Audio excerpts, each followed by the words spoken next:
আসসালামু আলাইকুম বন্ধুরা, সকলে কেমন আছেন? আল্লাহ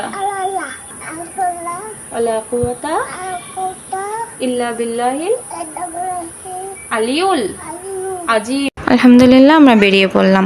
আমি এই শেষে কেন তাকে বলে দিয়েছি, আমার ফাতিহা মামুনি ভুলে গিয়েছিল, এই জন্যই আমি তাকে বলে দিয়েছি। তবে মাশাল্লাহ আমার আম্মু অনেক কিছু পড়তে পারে। আমরা ঠিকই চলে এসেছি কথা বলতে বলতেই আমাদের গন্তব্যস্থানে। দেখতে পাচ্ছেন আমরা প্রবেশ করলাম, করেই প্রথমেই সে চলে গিয়েছে দৌড়াতে দৌড়াতে। দেখলেন তো একটি তসবি হাতে নিল এবং মাশাল্লাহ এখানে বই আছে। এই আকি সিটি শপিং মলে আলহামদুলিল্লাহ অনেক কিছু পাওয়া যায়, A to Z বলা যায়। এখানে দেখেন অনেক সুন্দর পর্দার কালেকশনও আছে, যেটা না উঠিয়ে পারলাম না। তারপরে আরেকটি স্পেশাল জিনিস হচ্ছে আমরা যারা ঘর সাজানোর জন্য ব্যাকুল তাদের জন্য। দেখুন কত সুন্দর কালেকশন, এখানে আসলেই শুধু কিনতে ইচ্ছা করবে। এবং অনেক মাশাল্লাহ দেখেন ফাতিহাও দেখছে নিজেকে, আয়নাটাও অনেক সুন্দর, তাই না বলেন? এখন আমরা এখান থেকে দেখছি কিছু জিনিস। আলহামদুলিল্লাহ আমার খুব পছন্দ হয়েছে সব কিছু মাশাল্লাহ। নেক্সট টাইম আসলে কিনবো ইনশাল্লাহ। আমরা বেরিয়ে পড়লাম, বাসায় যাব।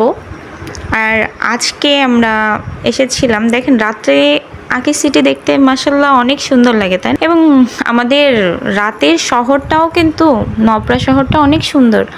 নেক্সট টাইম ভিডিওতে অবশ্যই আমি আপনাদের দেখাবো আমাদের নওপরা শহর, রাতের নওপরা। তারপরে আমরা চলে আসছি, আর চলে আসার একটাই কারণ, এখন আজান দিচ্ছে মাগরিবে। আর আমার ছোট বোনটা আমার সঙ্গে গিয়েছিল, তার একটি বেবি আছে, ছোট বেবি, তাকে বাসায় রেখে যাওয়া হয়েছে।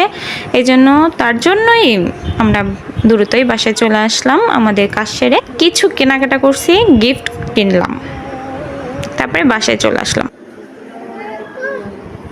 মাশাল্লাহ সে বাসায় এসেই সালাম দিল এবং তার খুব ক্ষুধা পেয়েছে, সঙ্গে সঙ্গে খাবারটা খেয়ে নিল।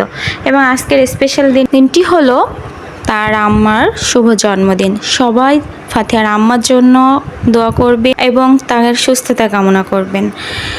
আর তাকে একটু ক্লিপে এনেই ফেলেছি, সরি, সে আসতেই চায়নি। ধন্যবাদ, সবাই ভালো থাকবেন।